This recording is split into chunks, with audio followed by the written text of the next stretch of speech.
We're going to turn now to David Lazarus and talk a little bit about the impact of these immigration raids, David. Well, Lou and Sam, the economics of this are just profound. It's estimated that anywhere from 40% to 45% of workers in the agriculture sector are undocumented. We're talking about nearly 300,000 people. A lot of those are the folks we're looking at right now, the folks out in the fields doing that backbreaking work to get produce off of the farms and onto the store shelves. And that is obviously a very laborious thing to do.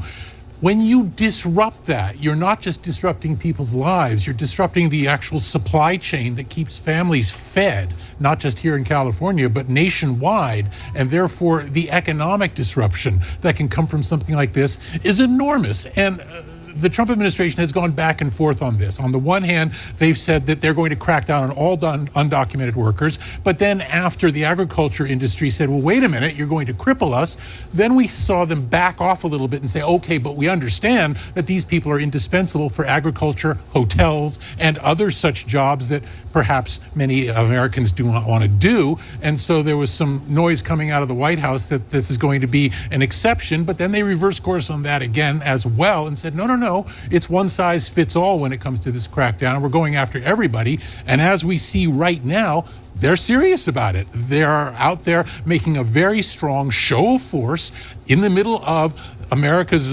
breadbasket, making sure that everyone knows full well what's going on. But the economics of this are such that it's not just going to be these families that are going to be impacted. It's all of us. And this is going to ripple throughout the U.S. economy. And then when you extrapolate beyond that, well, there's an estimated roughly 15 million undocumented workers in all industries in the United States. And the economic disruption there, if you were to pull all of them out at once, would be enormous. In fact, some economists say it would bring the U.S. economy to its knees. Laz, you've made comments about even just the cost of the manpower behind these kinds of raids.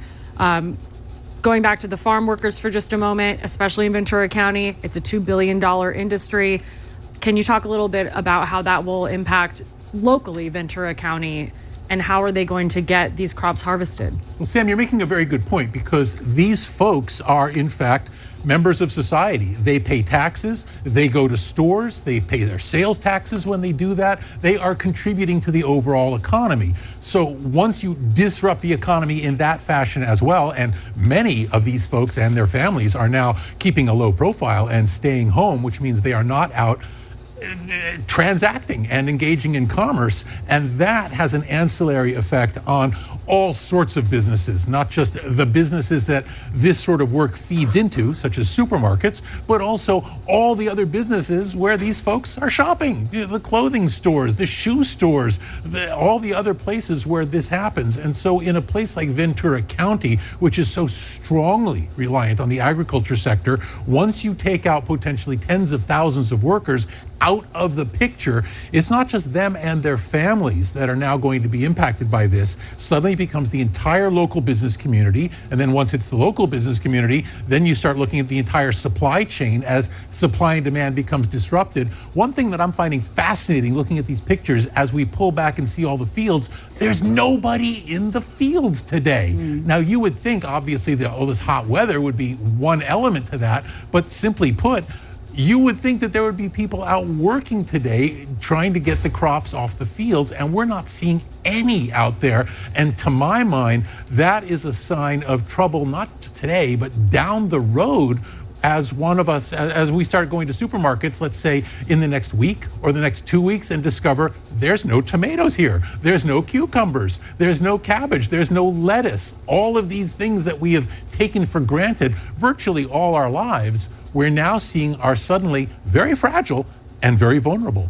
And it's been really interesting with Donald Trump being such a big fan and supporter of farmers in general, but then like in the last few days has acknowledged the fact that these immigration raids are crippling the farmers. So it's sort of like now he's in a situation where who's he supporting, right? Well, and the mixed signals are very troubling for industry, because that's really at the end of the day what business leaders want. They don't necessarily want to dictate policy to Washington. They just want the certainty of knowing what road we are driving down. And the fact that the administration keeps reversing course, course, in the case of these agriculture workers, one day we're cracking down, the next day we're making an exception for them, the next day we're cracking down again.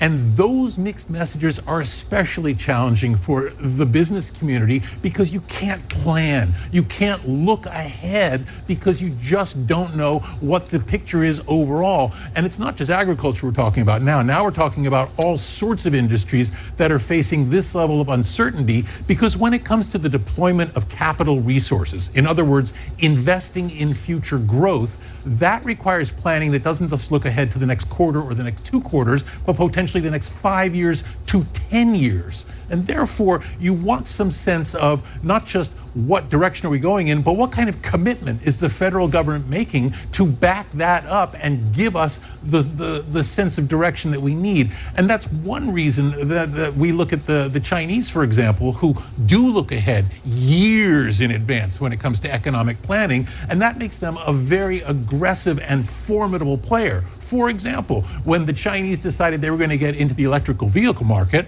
well, they went in 100%. And suddenly they caught up to us, even though that was a market that we virtually pioneered. And that shows the importance of not just strategic planning, but also being committed to staying the course. And that's the problem right now. These sorts of disruptions that we're seeing, one understands the policy motivation behind them, but at the same time, once we start reversing course and changing our minds and not showing a 100% commitment to one path or the other, then the business community doesn't know what to do. And when that happens, you see disruptions. On the other hand, the stock market was once again up today, showing that many investors feel that the tariffs and the economic uncertainty that we're seeing out there will be a temporary phenomenon and life will go on. So that too is another mixed signal that people are trying to respond to. David, thank you.